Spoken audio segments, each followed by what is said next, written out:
Ngendra sang aji nuwuhi krentek ing diri anglampai anteping semedi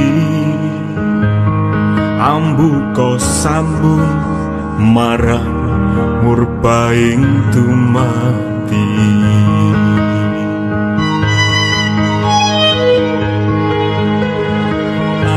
angon rasa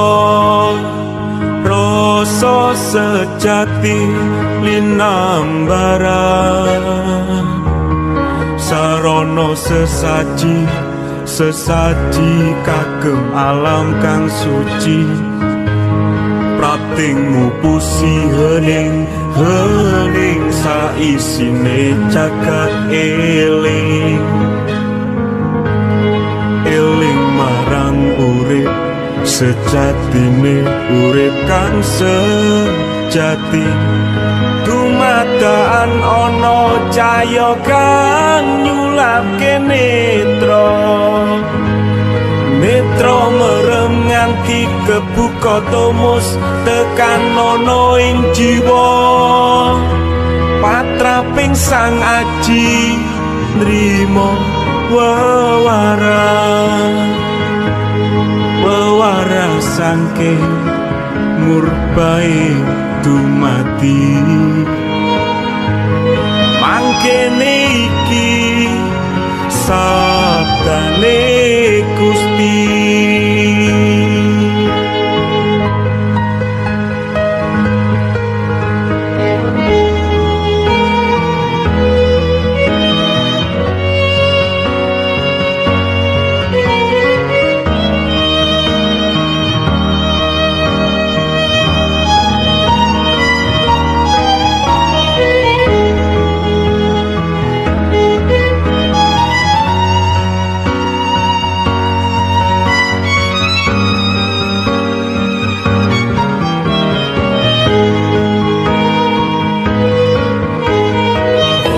sejatining ingsun sukma sejati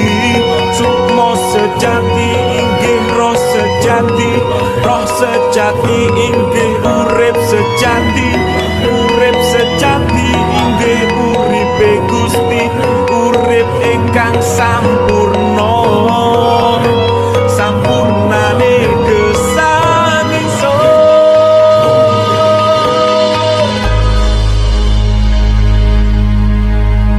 jagatku melar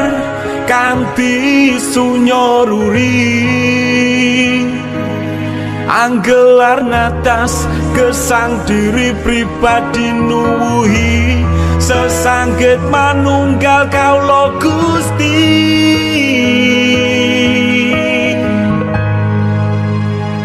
sakebiaran cahya suci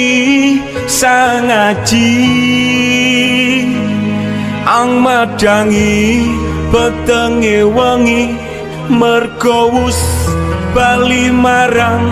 sangkan parane dumati